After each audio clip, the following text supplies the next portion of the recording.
Hello, I welcome you all in this presentation. This presentation is based on the topic weldability of the aluminum alloys. In this topic, we will try to talk about the properties of the aluminum alloys that govern the weldability, what are the common problems encountered during the welding of aluminum and what we can do to avoid the same. So, the topic is weldability of aluminum alloys. So, as we know, the weldability is defined as ease of welding a metal. So, here in this case it is aluminum, and in general with reference to the metal, the properties are affected by the metallic properties. Various metallic properties affect the ease of welding, which primarily includes the physical properties, mechanical properties and chemical properties. So, these are the three main ones. So, in terms of the physical property, it is the melting point. Aluminum has the very low melting point. Aluminum is a low melting point material, and its melting point of the pure aluminum is about 662 degree centigrade, while most of the aluminum alloys melt at much lower temperatures. So, it is easy to melt for producing the fusion weld joints of the aluminum alloys from the melting point of view. But the problem is alpha, thermal expansion coefficient. Problem is also the thermal conductivity. It expands too much because of the higher expansion coefficient as compared to the iron. So, it expands much and contracts. So, this sets in the higher residual stresses, increased distortion tendency and increased cracking tendency also. So, the alpha is a problematic because of the higher value as compared to the other metal systems. So, it creates the problem of the residual stresses, cracking like solidification cracking, partial melting zone cracking, etc. So, these are the other and distortion, what all are related with the, like say, the residual stresses. It also then thermal conductivity. The aluminum also has the higher thermal conductivity than the other metals like steels. So, high thermal conductivity is a problematic in the sense that it makes the melting difficult, because whenever heat is applied for at the fin surfaces of the base metal to be joined, the heat is dissipated rapidly towards the base metal. Like say this is the base metal, and if heat is applied here, so heat is dissipated rapidly to the underlying base metal. So, this in turn results in the many things like wider heat affected zone and increased heat requirement, which is to be energy requirement or heat requirement, which is to be delivered to reach the fusion conditions. So, the melting so thermal conductivity is not good in that way for the weldability from the weldability point of view. Apart from the melting point, another important thing related to the aluminum alloys is the solidification temperature range, which is about the temperature gap between the solidus and the liquidus, and for most of the aluminum alloys it is found much wider. And so, whatever aluminum alloys offering much higher temperature, higher solidification temperature range, they will show greater cracking tendency, especially the solidification cracking tendency, partial melting zone cracking tendency. So, it like say normally it is for the most of the aluminum alloys it is found much wider, and that is why it is not good from the weldability point of view, because it increases the cracking tendency. Now, coming to the mechanical properties. In terms of the mechanical properties, percentage elongation of the aluminum alloys is much better. So, it helps in overcoming the cracking tendency in some of the systems due to, and it does not cause any problem as far as the embrittlement is concerned, but it mostly experiences the softening in the heat affected zone. And Another thing that the low yield strength, sigma y is less. So, low sigma y reduces the magnitude of the residual stresses. So, maximum magnitude of the residual stresses cannot be more than the yield strength limit or ultimate or the elastic limit of the material. So, if lower is the value of y, it will reduce the residual stress magnitude, maximum magnitude of the residual stresses. Chemical properties are important in the way that how it has affinity with the gases, especially in the atmosphere. So, since aluminium has is very reactive to the atmospheric gases like oxygen, so it forms the alumina, and this alumina being of the similar density as the aluminium, but of the refractory in nature. Aluminium melts at very low temperature around 662, but refractory alumina melts at much higher temperature about 2000 degrees centigrade.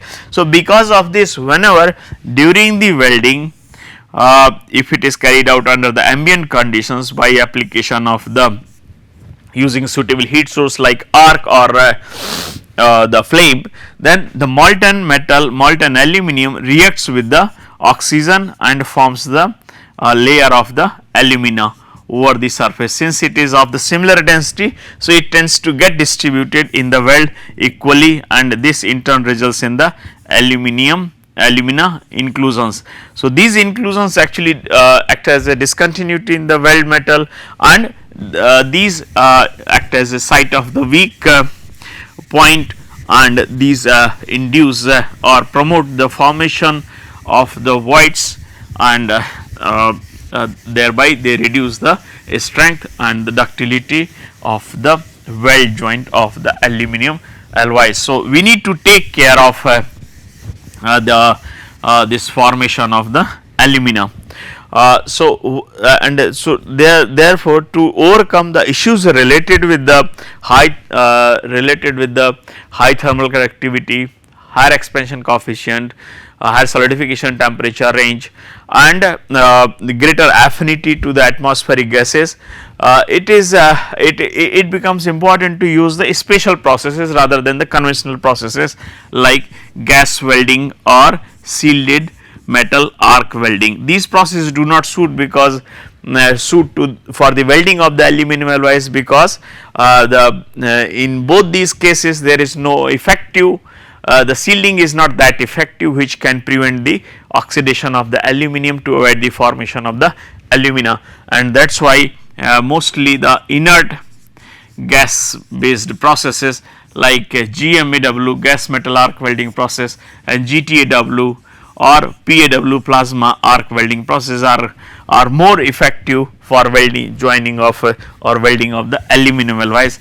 And since inert gases are costlier, so it requires more investment for developing the weld joints of the aluminum alloys. So, with reference to the cost, the weldability of the aluminum alloys is somewhat lower than the steels.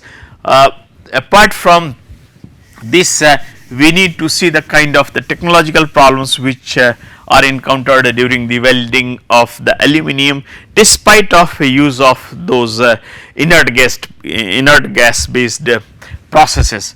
So, even if we are using like GTAW, which produces very clean weld, we experience or means the weld joints of the aluminum alloys experience various technological issues. So, the issues which are experienced by the weld joints of the aluminum alloys can be enlisted like porosity. Aluminum weld joints are very sensitive for the development of the pores or the porosity. Another is the development of the cracks. The two types of cracks are usually formed in the weld joints of the aluminum alloys. One is the solidification crack, and another is the liquefaction crack, which occurs in the partial melting zone, commonly known as PMZ, partial melting zone, cracking in the partial melting zone. So, solidification cracks or liquefaction cracks occurring in the, so this typically occurs in the weld metal, and this occurs near fusion boundary. Okay. So, if we take the schematic of the aluminum weld joint, so the solidification cracks will be appearing along the center line of the weld, while the partial melting zone cracks will be appearing next to the fusion boundary. It is a very narrow zone which will be falling between the liquidus and solidus. So, those the falling on the liquidus, they will be, that will be forming the fusion boundary, liquidus and solidus. So, between this zone only the liquefaction cracks are observed, and this is also known as partial melting zone, because the low melting point phase in the PMZ region is brought to the molten state, while other phase remains in the solid state. So, the solidification crack occurring in the weld metal, and liquefaction cracks will be occurring next to the fusion boundary in the heat affected zone. Then we also experience the problem of the softening of the HAZ, softening of HAZ. So, in both the cases, whether it is the work hardened aluminum alloys like 5000 series aluminum alloys, or precipitation hardenable aluminum alloys like 2000, 6000 and 7000 series aluminum alloys, both type of the aluminum alloys experience the softening of the heat affected zone. This must be taken care of properly. So, as far as the approaches are concerned to overcome these problems, so in brief I will mention here that how to overcome the problems related with these. So, here cracking and the liquefaction cracking. Liquefaction cracking. So, for the solidification cracking, it is basically the solidification cracking is due to the high solidification temperature range. So, the weld metal composition is adjusted by using the suitable filler in such a way that the solidification temperature range is reduced. Like if we consider the typical aluminum alloys, it goes in like this. So, here the A and the B. So, this is a particular composition, say A 10% B, resulting in the much wider solidification temperature range. This is liquidus and this is solidus, and this is temperature, right. So, the wider solidification temperature range promotes the solidification cracking tendency. So, what we do, we select the filler in such a way that the weld metal composition is shifted towards the eutectic point. So, this shift helps to reduce the solidification temperature range of the weld metal, and thereby it will help in controlling the solidification cracking. So, the point is basically use of suitable filler, so that it will help to reduce the solidification temperature range of the weld metal. And the liquefaction cracks are observed in the heat affected zone. So, the attempts are made in the two ways. Let us say the liquefaction cracks are being observed in the heat affected zone of this metal. So, what we do, by reducing the H net amount of the heat, by reducing the heat input, we will try to reduce the heat affected zone size. So, if the heat affected zone is much wider, PMZ region will also be wider. So, the large cracks will be formed. So, HAZ size is reduced by reducing the net heat input. This is the point 1, and the second, any kind of the cracking will be occurring due to the residual stresses only.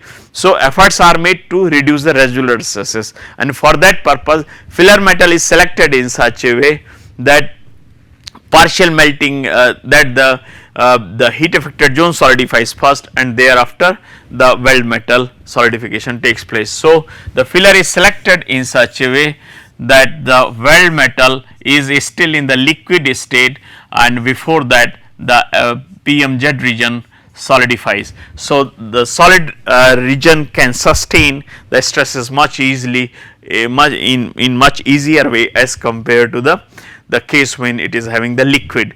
So, another the thing is, select the filler in such a way that it reduces the residual stresses as well as it solidifies after the solidification of the PM jet region or the liquefaction whatever is taking place next to the fusion boundary.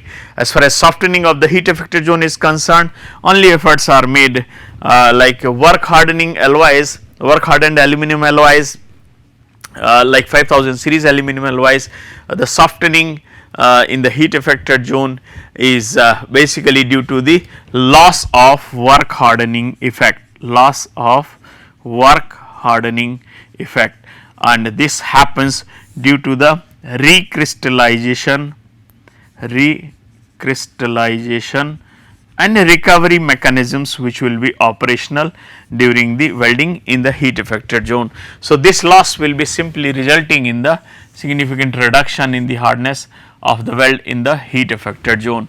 So, if this is the variation, this is the fusion boundary, and this is the distance from the fusion boundary, then you will see that there is a certain drop in the hardness of the alloys, a certain drop in the strength of alloys, or even in some cases this drop happens like this, where the hardness is very low in the heat affected zone and then it starts increasing away from the fusion boundary.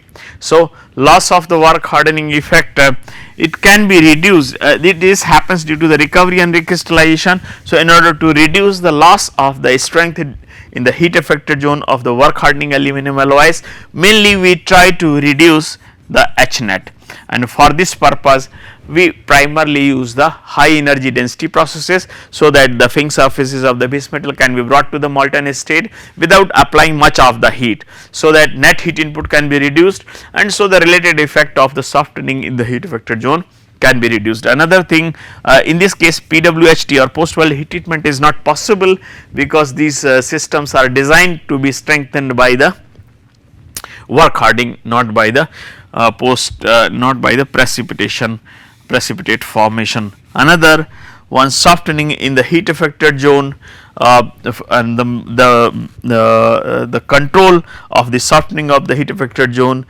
control of the softening in the heat affected zone of the precipitation hardening aluminum alloys. Again the same thing, reduced heat affected zone, reduced heat input or the post weld heat treatment, so that whatever things get whatever precipitates get dissolved, whatever reversion takes place in the heat affected zone contributing to the softening of the heat affected zone, all that can be restored after the post weld heat treatment, or H net, a reduction in H net will simply helping to reduce the kind of damage to the precipitates will be taking place in form of the reversion and dissolution.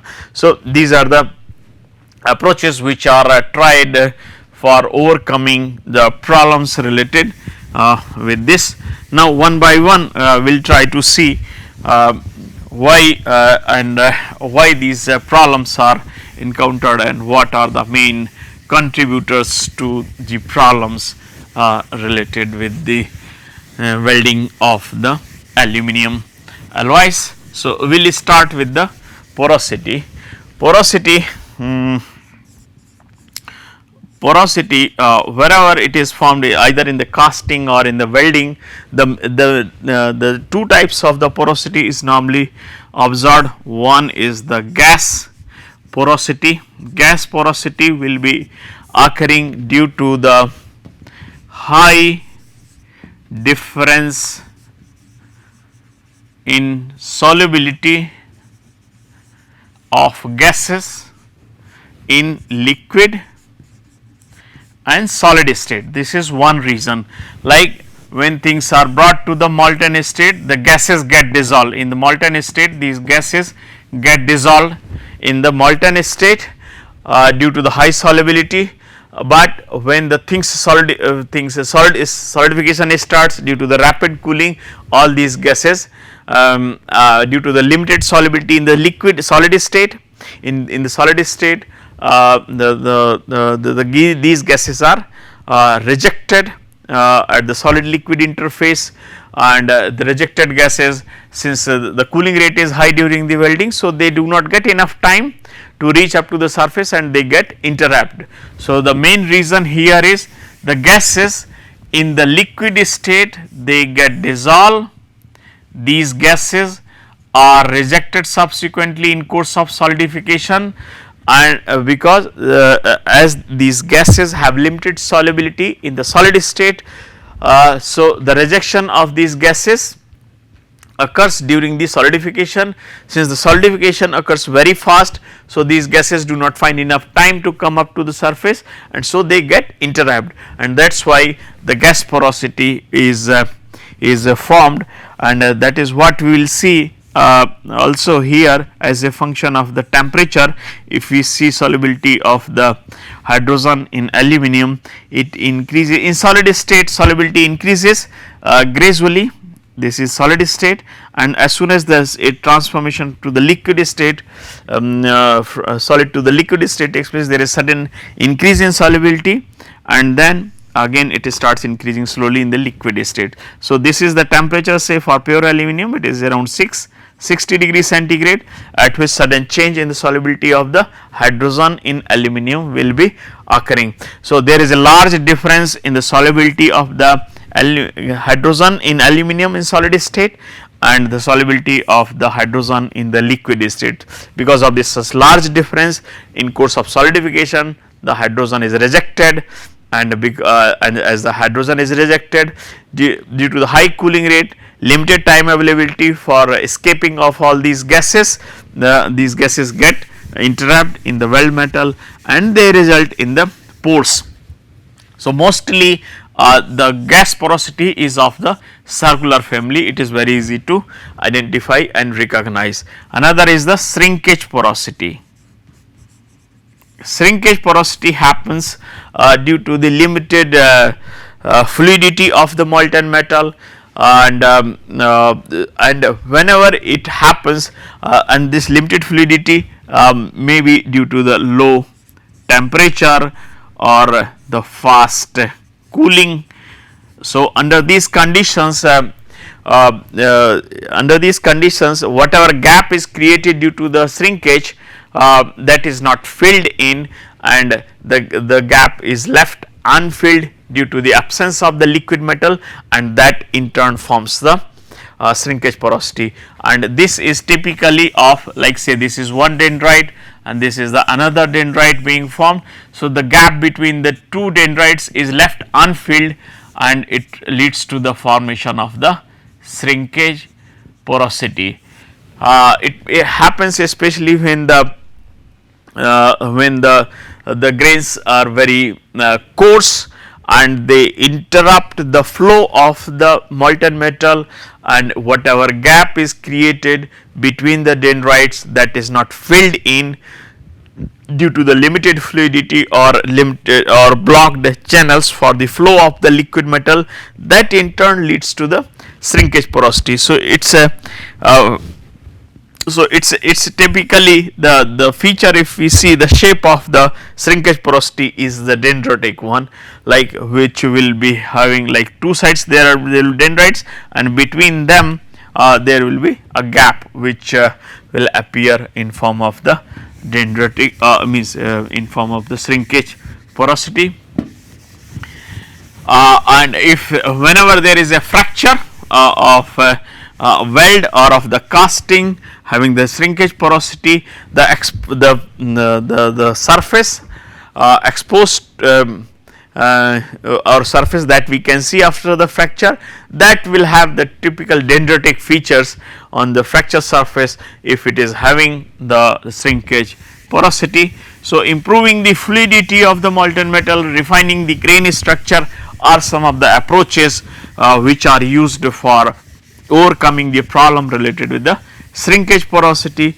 And to overcome the problem related to the gas porosity, normally the degassing is done, and proper in case of the welding, proper cleaning of the base metal filler or the hydrogen free the gases or the consumables are used, so that their availability so availability of the hydrogen to the aluminium can be reduced. So, this is what we can see here.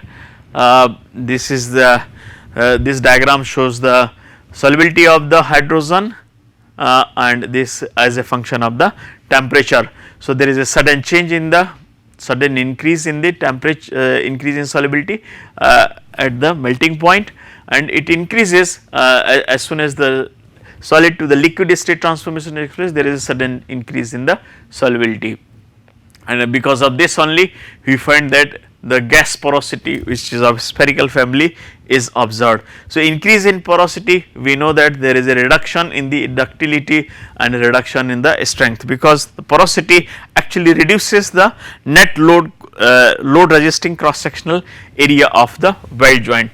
Let us consider this example. Here this is a weld, and if we have pores like this, so these porosity will be reducing the load resisting cross sectional area, and the reduction in load resisting cross sectional area of the weld will actually be reducing the load carrying capacity, and so the tensile strength of the weld joints. Apart from that, the solidification cracking, partial melting zone, and the softening of the heat affected zone. So, I will take up the softening of the heat affected zone, softening of HAZ. Softening of the HAZ, like say this is the weld of the aluminum alloys of say 5000 series. So, since the 5000 series aluminum alloys are strengthened by the deformation or strain hardening, so it will have a lot of dislocations which will be contributing towards the strength, and whenever heat is applied, all these dislocations, whatever they were there, they will be annihilating. A complete recovery and recrystallization in the heat affected zone will be taking place, and therefore, the recrystallization and recovery both will be reducing the hardness and strength, and they will be annihilating the dislocations. Apart from that, grain growth in the heat affected zone is also observed. So, all three factors actually cause the softening of the heat affected zone, and if we see, this is the fusion boundary, and away from the fusion boundary there may be continuous there is a sudden drop in the hardness next to the fusion boundary, and then as we move away from the fusion boundary, there is an increase in the hardness. So, this loss of the hardness is attributed to the recovery, recrystallization, and the grain growth. This is what I have already explained in the earlier lectures regarding the effect of the weld thermal cycle on the HAZ. As far as the second point is concerned, the softening in the precipitation hardenable systems, about this also I have talked here, where these systems are strengthened by the presence of the precipitates in the entire mass. So, these precipitates get dissolved at the different temperatures, especially when they are heated above the 150 or 200 degree centigrade. So, these precipitates, when they get dissolved under the influence of the weld thermal cycle, dissolution will be more complete next to the fusion boundaries, somewhat less away from and further lesser away from the fusion boundaries. So, because of the say the technical term is reversion, which is basically dissolution of precipitates.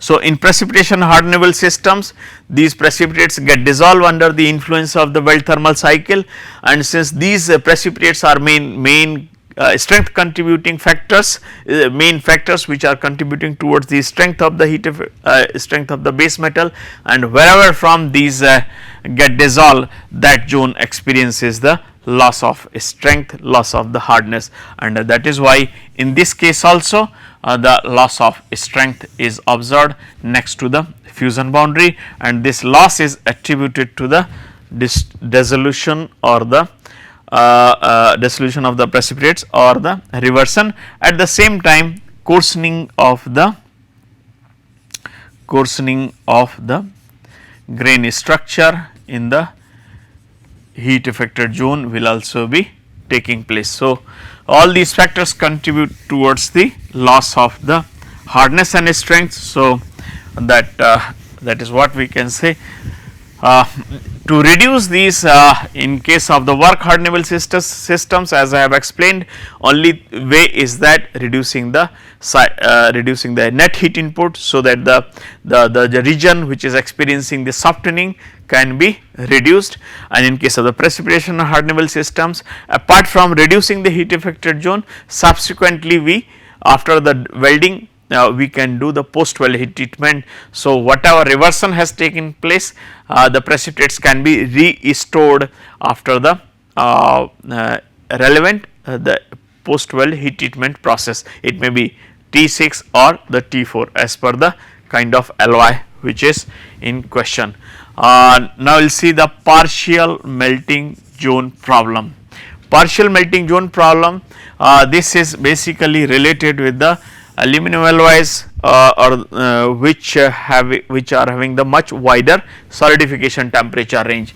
So, let us say most of the aluminum alloys, they show the typical phase diagram of this kind, say, or there may be other also which will have the partial solid solubility like this also.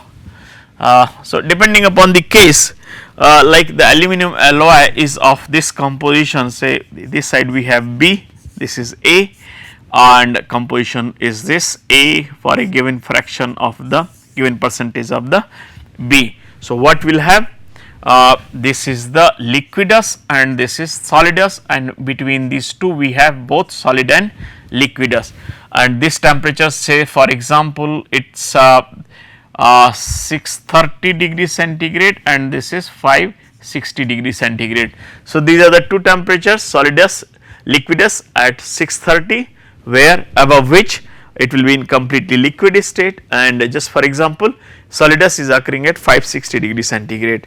So, now we will when such kind of system when welded, what we will see. So, the weld metal with the application of the external heat source, what we will be doing, we will be simply applying the heat. So, the things will be brought to the molten state.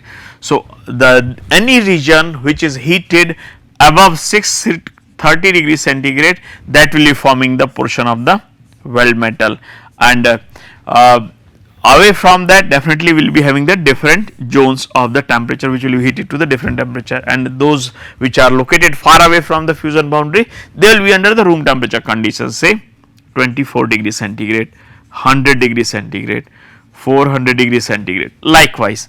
So, 500 degrees centigrade like this, and there will be one region which will be heated up to 560 degrees centigrade.